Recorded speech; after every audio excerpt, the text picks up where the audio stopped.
அது 70களின் தொடக்க காலகட்டம். பாலிவுட் சினிமா மெல்ல மெல்ல தன்னை மாற்றிக்கொண்ட காலகட்டமும் கூட.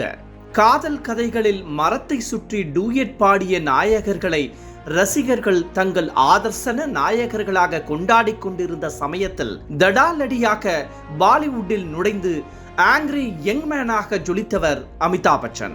அன்றைக்கு இருந்த அரசியல் சூழலில் சமூக அவலங்களை துணிச்சலாக தட்டி கேட்ட அமிதாப் பச்சனை திரை ஆர்வலர்கள் ரத்தின கம்பளம் போட்டு வரவேற்றனர். வடக்கில் வீசிய பலமான அமிதாப் பச்சன் அலை தெற்கையும் சற்றே பாதித்தது. தமிழில் ஒரு புது சகாப்தம் எழுதப்பட்டது. அந்த சகாப்தத்தின் பெயர்தான் ரஜினிகாந்த்.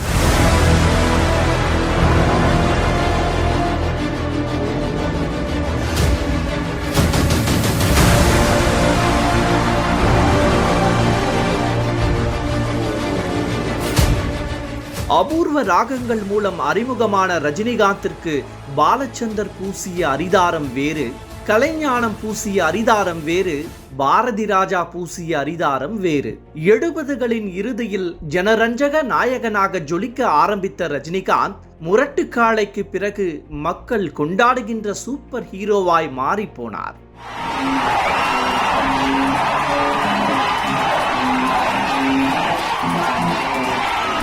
அதன் தொடர்ச்சியாய் சூப்பர் ஸ்டார் என்கின்ற மகுடம் ரஜினிகாந்திற்கு சூட்டப்பட்டது.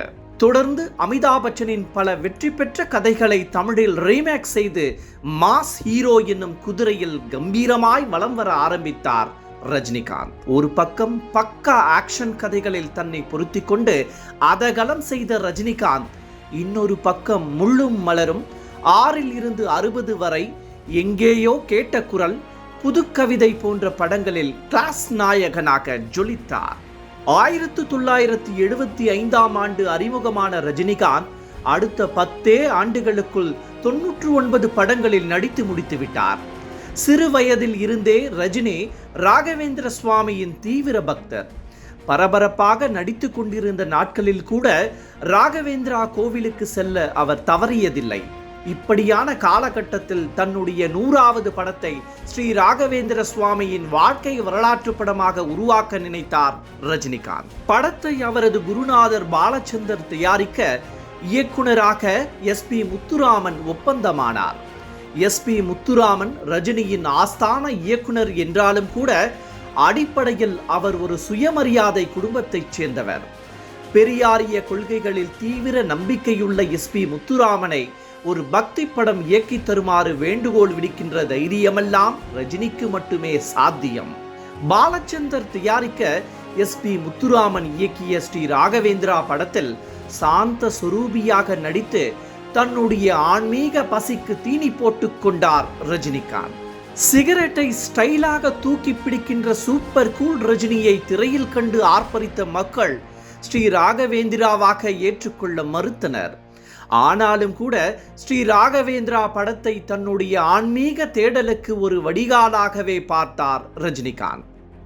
ஒரு படத்தில் தன்னுடைய ஆத்ம திருப்திக்காக நடித்த ரஜினிகாந்த் அதற்கடுத்து தொடர்ச்சியாக பல படங்களில் படபடவென பட்டாசாய் வெடித்தார். படிக்காதவன், வேலைக்காரன், குரு சிஷ்யன் என ஒவ்வொரு படங்களிலும் தன்னுடைய ரசிகர் பட்டாளத்தின் எண்ணிக்கையை ஏற்றிக்கொண்டே வந்த ரஜினிகாந்த் 90களின் தொடக்கத்தில் தமிழ் சினிமாவின் தவிர்க்க இயலாத சக்தியாக மாறி போனார். தமிழ் திரையுலகில் பலமாக வீசிய ரஜினிகாந்தின் அலை தமிழக அரசியலிலும் பல தாக்கங்களை உண்டாக்கியது எனலாம். ரஜினிகாந்த் நடிக்க வந்த நாட்கள் தொடர்ந்தே அவருக்கு சில அரசியல் பிரச்சனைகளும் இருந்தன.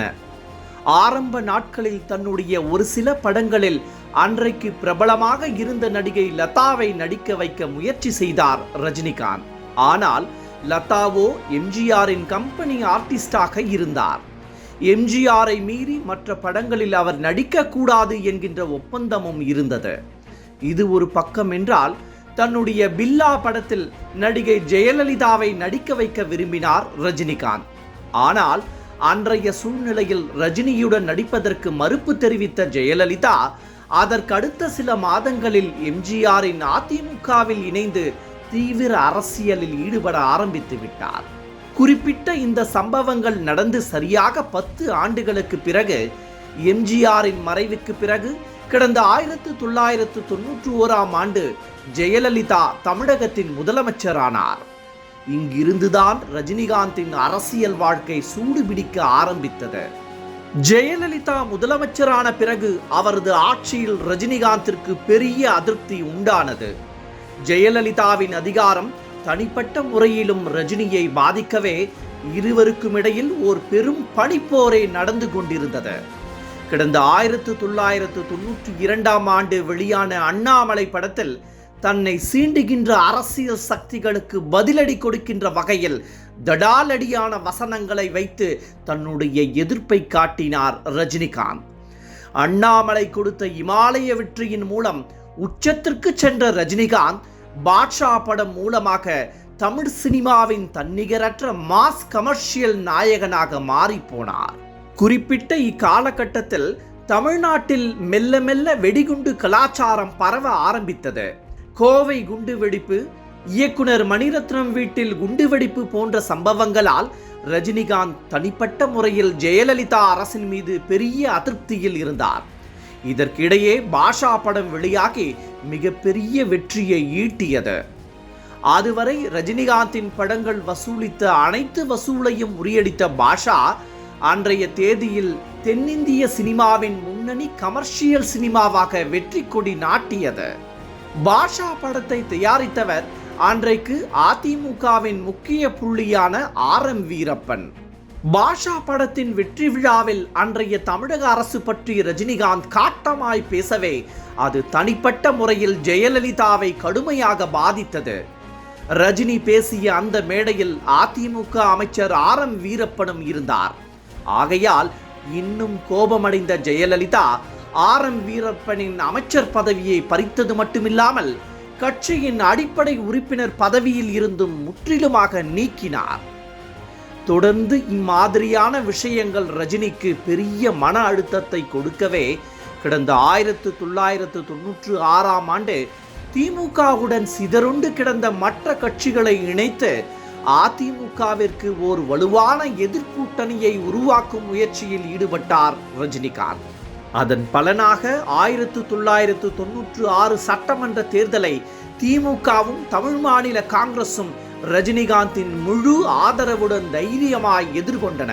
தேர்தல் முடிவுக்கு முன்பு பத்திரிகையாளர்களை சந்தித்து பேசிய ரஜினிகாந்த் தான் எந்த கட்சியின் கருவியாகவும் செயல்படவில்லை என்பதை தெளிவாக எடுத்துரைத்தார். அன்றைய ஜெயலலிதா அரசுக்கு மாற்று சக்தியாக இன்னொரு அரசு வர வேண்டும் என்பதுதான் தன்னுடைய எண்ணம் என விளக்கிய ரஜினிகாந்த் அதனைத் தொடர்ந்து அமெரிக்காவிற்கு சென்று விட்டார். அன்றைய தேர்தல் முடிவுகள் ரஜினிகாந்திற்கு மிக சாதகமாய் அமைந்தன. திமுக தமிழ் மாநில காங்கிரஸ் கூட்டணி மிக பெரிய அளவில் வெற்றி பெற்றன. அந்த வெற்றியில் ரஜினிகாந்தின் பங்கென்பது மிக முக்கியமானது. இதற்கு இடைப்பட்ட நாட்களில் முத்து படத்திற்கு பிறகு ரஜினிகாந்த் இனிமேல் படங்களில் நடிக்க மாட்டார் என்கின்ற செய்திகள் பத்திரிகைகளில் அதிகமாய் வெளிவரத் தொடங்கின. சில நாட்களுக்கு பிறகு அதற்கெல்லாம் முற்றுப்புள்ளி வைக்கும் விதமாக அருணாச்சலம் படத்திலும் அதனைத் தொடர்ந்து படையப்பா படத்திலும் நடித்து திரைத்துறையில் தன்னுடைய இருப்பை அழுத்தமாய் வெளிப்படுத்தினார் ரஜினிகாந்த். ஒவ்வொரு படங்களுக்கு பிறகும் இமயமலைக்கு சென்று எளிய மனிதராய் வாழ்ந்த ரஜினிகாந்திற்கு மகா அவதார் பாபாஜி பற்றிய ஒரு படத்தில் நடிக்க வேண்டும் என்கின்ற எண்ணம் உருவானது. ஒரு கட்டத்தில் அதனை செயல்படுத்த நினைத்த ரஜினிகாந்த் தன்னுடைய திரைக்கதையில் தன்னுடைய ஆஸ்தான இயக்குனர் சுரேஷ் கிருஷ்ணாவை வைத்து பாபா படத்தினை உருவாக்கினார். பாபா படம் முழுக்க முழுக்க மகா அவதார் பாபாஜி பற்றி ரசிகர்கள் தெரிந்து கொள்ள வேண்டும் என்பதற்காகவும் பாபாஜிக்கு ரஜினி செலுத்துகின்ற நன்றிக்கடனாகவும் உருவாக்கப்பட்ட திரைப்படம். பாபா வெளியாகி மிகப்பெரிய தோல்வியை அடைந்தது மட்டுமில்லாமல் பாமக நிறுவனர் ராமதாஸ் மூலம் பெரிய சிக்கலை சந்தித்தார் ரஜினி.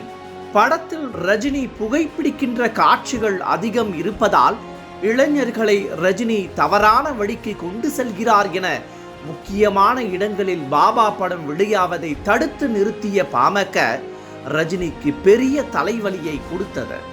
பாபா மூலம் சற்று பின்னடைவை சந்தித்த ரஜினிகாந்த் அதற்கடுத்து பொறுமையாய் யோசித்து நடித்த சந்திரமுகி அவருடைய திரை வாழ்க்கையில் மைல்கல் சினிமாவாக மாறியது. தொடர்ந்து சிவாஜி, எந்திரன் என தன்னுடைய வர்த்தக எல்லையை பெரிதாக்கிக் கொண்டே வந்த ரஜினிகாந்திற்கு 2012ஆம் ஆண்டு சற்று சோதனை காலமாக அமைந்தது. உடல்நிலை சரியில்லாமல் சிங்கப்பூரில் அனுமதிக்கப்பட்ட போது ஒட்டுமொத்த தமிழ்நாடும் அவர் எழுந்து வர பிரார்த்தனை செய்தது. லிங்கா தோல்விக்கு பிறகு இளம் தலைமுறை இயக்குனருடன் பயணிக்க நினைத்த ரஜினிகாந்த் ரஞ்சித், கார்த்திக் சுப்புராஜ், சிவா, நெல்சன் போன்றவர்களுடன் இணைந்து சில வெற்றிகளை கொடுத்தார். வெகு நாட்களாய் எதிர்பார்க்கப்பட்ட ரஜினியின் அரசியல் வருகைக்கான எதிர்பார்ப்பு 2017ஆம் ஆண்டிற்கு பிறகு அதிகமானது. குறிப்பிட்ட இந்த காலகட்டத்தில் சில சர்ச்சையான கருத்துக்களை கூறி பல விமர்சனங்களுக்கு ஆளான ரஜினிகாந்த் ஒரு கட்டத்தில் தனக்கு பதவி ஆசை இல்லை என்றும் ஆகையால் கட்சி ஆரம்பிக்க போவதில்லை எனவும் திடாலடியாய் அறிவித்தார்.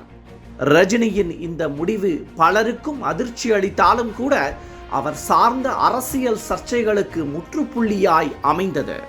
சினிமா, அரசியல் என பல சர்ச்சைகளுக்கு பிறகு நெல்சன் இயக்கத்தில் வெளியான ஜெயிலர் அவர்தான் தமிழ்நாட்டின் தவிர்க்க இயலாத பாக்ஸ் ஆபீஸ் நாயகன் என்பதை ரசிகர்களுக்கு உணர்த்தியது. 75 வயதினை தொட்டாலும் கூட இன்றைக்கும் லோகேஷ் கனகராஜ் போன்ற முன்னணி இயக்குனர்களின் படங்களில் நடித்து கொண்டிருக்கும் ரஜினிகாந்த் இந்திய திரையுலகின் சாம்ராட்டாக திகழ்கிறார். அதற்கு காரணமும் உண்டு. இந்தியாவில் வேறு எந்த நடிகருக்கும் இந்த வயதில் இவ்வளவு புகழும் இவ்வளவு நட்சத்திர அந்தஸ்தும் கிடைத்ததில்லை என்று அறுதியிட்டு கூறலாம். இனியும் கிடைக்கப் போவதில்லை என்பதையும் உறுதியாக கூறலாம்.